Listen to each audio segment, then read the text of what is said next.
Well, hello everyone, welcome back. I'm really glad that you could join me once again. So, you may recognise that I'm in a different setting. I'm actually here at my sister's house in Staffordshire. I'm visiting them this week. So I thought that today I would do something unusual and bake in her kitchen. Everybody has gone away to London for the day for some work stuff. So I'm here, home alone, looking after the dog. They have a bulldog called Lester, and I'm sure you can hear him snoring. He's a very lazy pup. He loves to sleep and snooze all day, and his snoring is quite loud. So if you can hear that, I hope that you will embrace it as a comforting sound rather than an annoyance, which is what I am trying to do. But he's a very sweet dog, so we can let him rest. So yes, I'm here in the kitchen. It's so autumnal here in Staffordshire. Usually when I come here, I feel that it's a lot warmer than Edinburgh, but I would say that it's colder. And since I've arrived, there's been kind of a hazy fog misting over the land, and it's been very wet. So it's the perfect day for baking. It feels really autumnal. So I found a recipe online for pumpkin cookies that I thought would be really delicious. Even though there are quite a lot of ingredients, it seems that they're quite easy to make. So I thought that we would make them today, and I'm really excited. My niece Ava is at school. I took her to school this morning and I told her that when she comes back, she'll have some freshly baked pumpkin cookies. So she was very excited about that. So we're going to bake them together. So let's get started.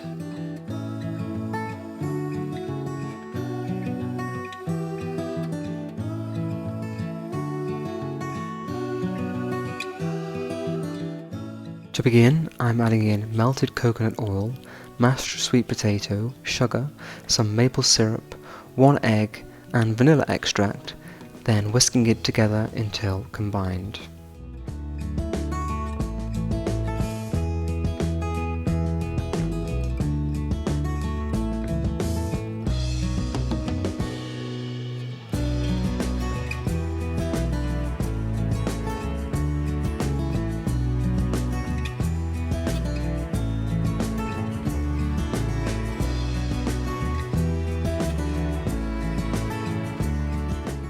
Then I'll add in almond flour, coconut flour and some pumpkin spice, baking powder and a pinch of salt.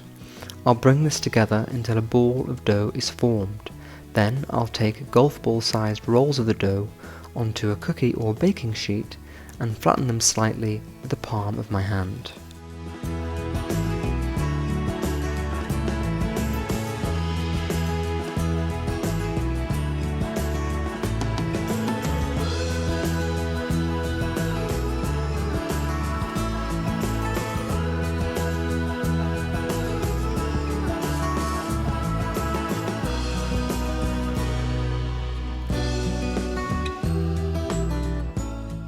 We'll bake these in the oven at 180 degrees for 8 to 11 minutes.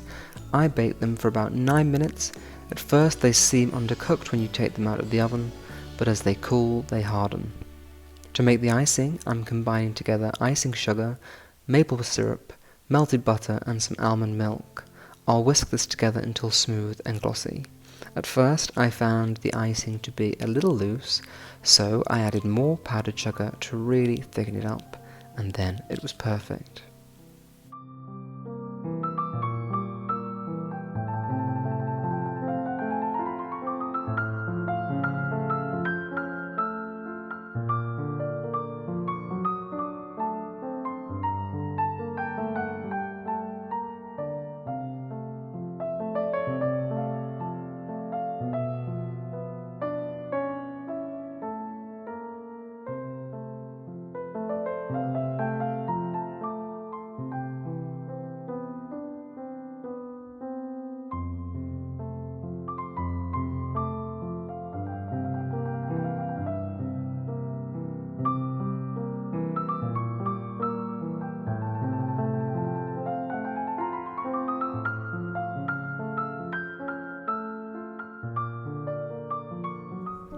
So, it's Saturday morning and I have decided to come to Shugborough Hall. Now this is an incredible stately home, about 25 minutes drive from my sister's house, and it's somewhere that I've always wanted to visit but I never have. So I thought that it was such a gorgeous morning. We've had rain for the last few days, it's been absolutely soaking. The skies have cleared up, we've got some sun, so I thought that it'd be a great chance for me to come here to Shugborough Hall and hopefully show you round. It would have been a lot better to come yesterday, which was Friday, because obviously there would be less people here, but the weather was so bad, it was so grey, that I knew that I wouldn't be able to walk outside and share the grounds. So hopefully we're going to go into the house, be able to show you around without it being too busy and too noisy. But either way, I think this is a really, really special place, and I think you will like to see it. So yeah, I'm here at Shugborough Hall. I'm going to take you around, so let's have a lovely day here.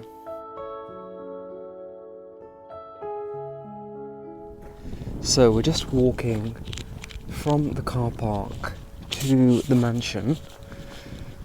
This sign is telling me that it's this way, so we're going to go. And I have to say that it is a real beautiful thing on this gorgeous Saturday morning to be walking through this parkland, which is majestic, so pretty with all of the trees. I think this is probably a Capability Brown landscape. I haven't read about this place, but I can just tell from the way that this parkland is laid out. It's very Capability Brown, which is designed to look natural, but is in fact contrived.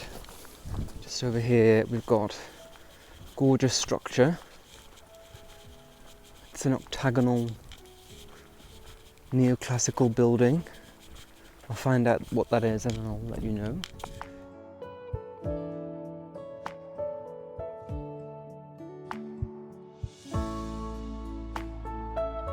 So the house coming into view now, and this is a National Trust owned property, but it was home to the Earls of Lichfield for a long time, and in fact the late Lord Lichfield, the famous photographer who took some pretty famous photographs of the royal family, had private apartments in this house until he died in 2005.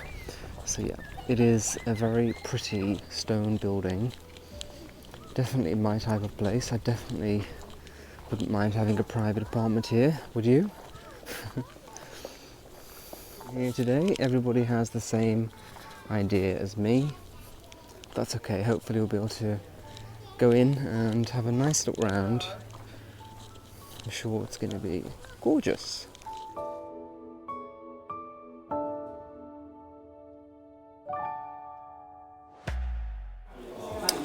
So, we are allowed to take photographs and videos.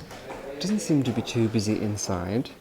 First room that we have come into is called the Bust Parlour, and apparently this room used to contain all busts owned by Thomas Anson, who was the owner of the house, displaying some of his finest marble statues, including the Castor and Pollux from the entrance hall.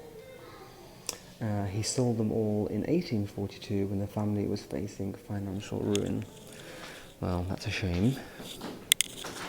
But I guess that's what happens to these big houses. They're difficult to keep going, I guess. And in this cabinet we have a Meissen milk jug. You can see that here. And it says that the milk jug in 2021 was actually broken, and it was broken into 17 fragments, 20 shards and over 30 splinters. Oops! But it was cleaned and all the broken pieces were rinsed and left to dry, and it took 31 hours to restore the piece. So it's back to being beautiful again, which is always good news.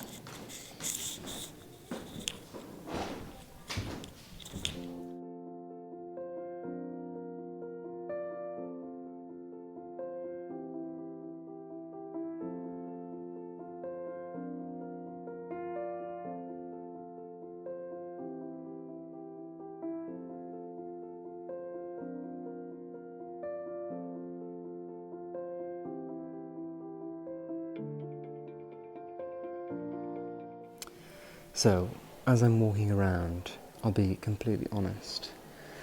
As I mentioned before, this is my first time coming here, so I didn't have a clue what to expect. I just thought that the exterior was pretty special.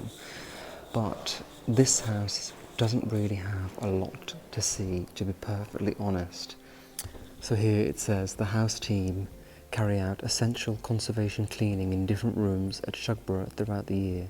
For the next couple of months, the red drawing room will be the focus. The space will be cleaned from top to bottom, including the chandelier. Removing dust means there is one less food source for pests in Shugborough's historic spaces. The cleaning that is happening has been carefully scheduled because over-cleaning can cause damage too. So they are obviously looking after it really well, cleaning it properly. You can see that it's having a proper clean. It's got a scaffold in there to get up into the ceiling. And this is actually some of the most interesting things for me to see, the way that they conserve these houses and look after them. What I found about quite a few National Trust properties, and I don't mean this in a critical way, is that compared to privately owned homes like Chatsworth, for example, which are doing very well, they're getting millions of visitors every year, so they're able to really conserve them and keep the collection. Sometimes with the National Trust, they're not receiving enough donations, and you notice that the rooms, the interiors can be sometimes bare, and maybe the paint's peeling off a little bit in places, so to speak.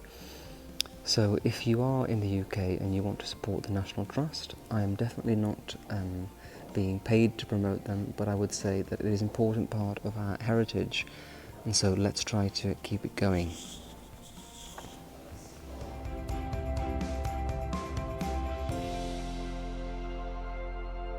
Just have a look through this huge window to the garden. What do we have? Quite a nice formal garden. Blue skies, gorgeous. Definitely better than it's been for the rest of the week.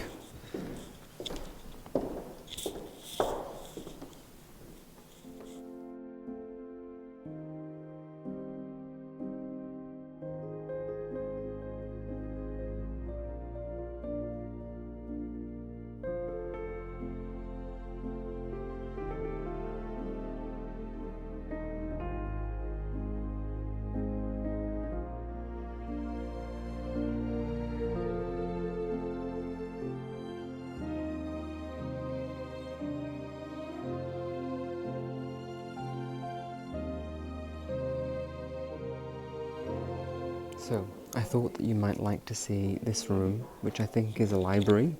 I'm assuming so, considering that it's filled with books. But it's quite a handsome room. The ceilings are lower than the rest of the house, so it feels more intimate. And the books lined around the room just give it a cosy vibe.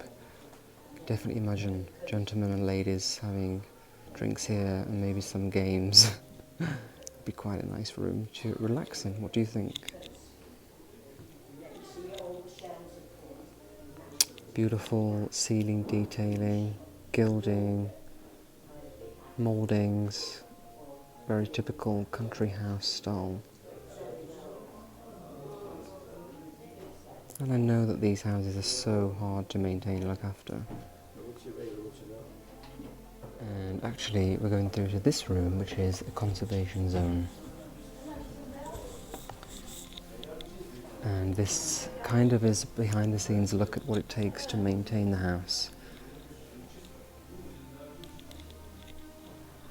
How they get rid of pests and how they get rid of dust. All the things that it takes to run a house like Shugborough Hall. It's pretty interesting.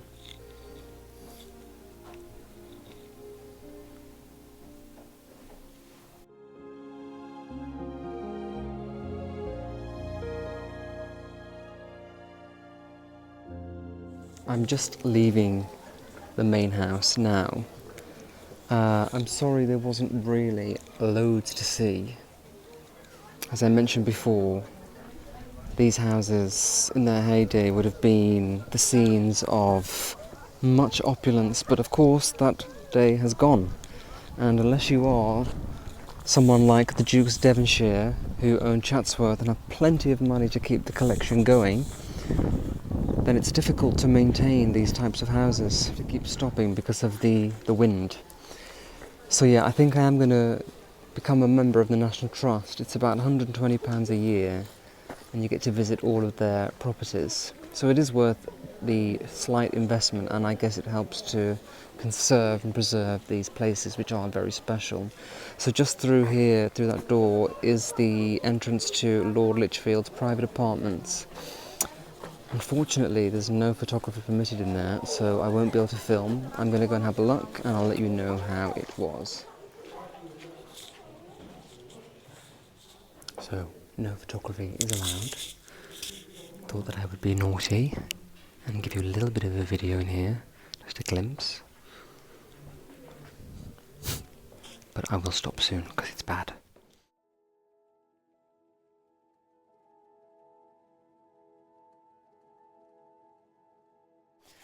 So, I am finished looking around Shugborough Hall. Mixed feelings about it. Beautiful house. I can see that it's got a lot of great potential, just that these places need a lot of money spending on them. I read in the Lichfield apartments, which are the private apartments, that they're trying to restore Lord Lichfield's bedroom. When he died, his son decided that he didn't want to use the private apartments as they already have a house in Devon, and so he took the furniture from the house, the private apartments, and put it into that property. So of course that's very difficult for the National Trust. They don't have the furniture to furnish the rooms, and the room was empty. So I can understand the struggles that they're facing. So that's why a lot of the rooms are empty. It's looking a little bit worn in places, so we really need to help as much as we can by visiting. It is still a beautiful place. Gorgeous way to spend a Saturday morning. These houses are so unique, so I really appreciate how lucky I am to be able to come here and do things like this. I'm getting hungry now. The tea room is really, really busy, so I'm not going to go there. I'm going to head home back to my sister's and have a nice afternoon just relaxing. So I hope that you enjoyed this short visit to Shugborough.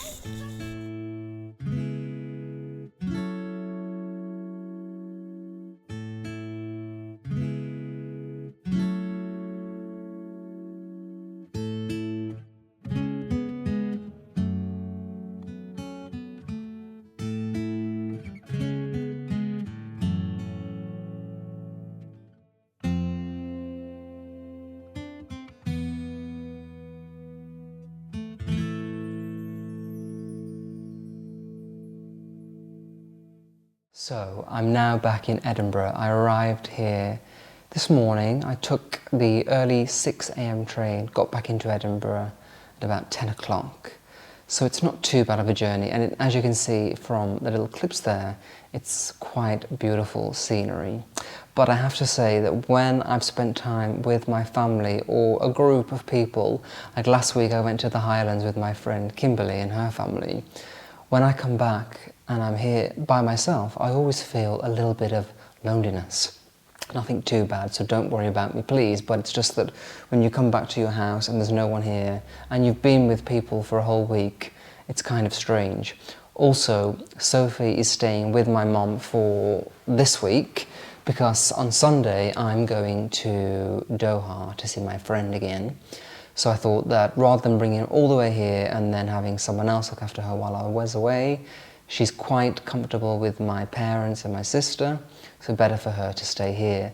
But because of that, it's very strange in the house not having her here. I mean, when I'm pottering around or doing things, she's always in the corner of my eye, and I have to think about her quite a lot throughout the day, her needs and stuff like that. So it is strange that she's not here. And this morning when I was unpacking my luggage, there were a little bit of some clothes on the bed, and I kept thinking that was Sophie, and then I realised that it wasn't. So it's really weird that she's not here, and I do miss her already. But yes, it was a really wonderful stay with my parents and my sister. I actually spent most of the week staying at my mum's house, which is just literally a few yards away from my sister's. My mum is off work for quite a while. She's had an operation, So we got to spend a lot of time together, which we haven't done for years. It was really, really nice and relaxing. So I just loved spending time with them and being able to do that. The next time probably will be Christmas. Oh, actually no, I've got to go and pick up Sophie on the way back from Qatar. So I'll see them for a few days and then Christmas. So not too much of a big gap of seeing them, which is good. Usually it's months and months and months, but this time it'll be quite quick. Now, what I really wanted to do, I did film a little video with my niece Ava about her reaction to the cookies. But what I realised is that actually YouTube have a policy where children aren't allowed to appear in videos unless it's a video specifically made for children. So, and also she's only 6 years old. Probably not the best thing for her to come onto here with such a massive audience.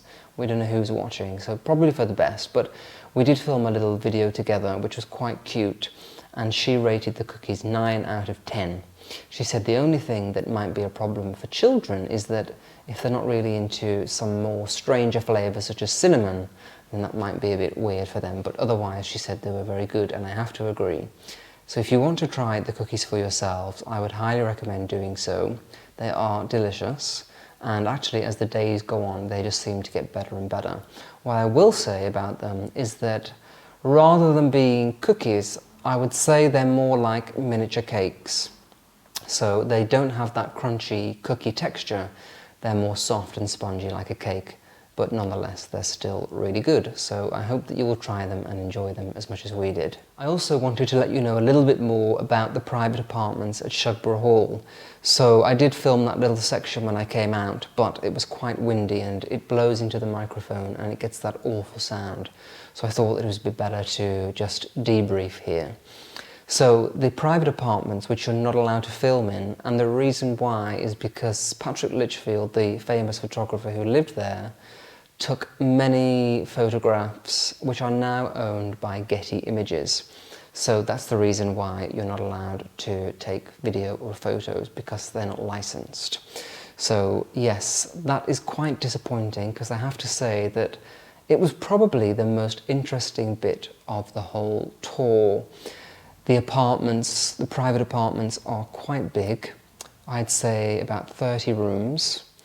And it's just what you would imagine a private apartment to be, like what William and Kate would live in at Kensington Palace. You've got long hallways with rooms and rooms and rooms, but very, very country house, homely, intimate and cosy. So it's a real shame that you can't see in there.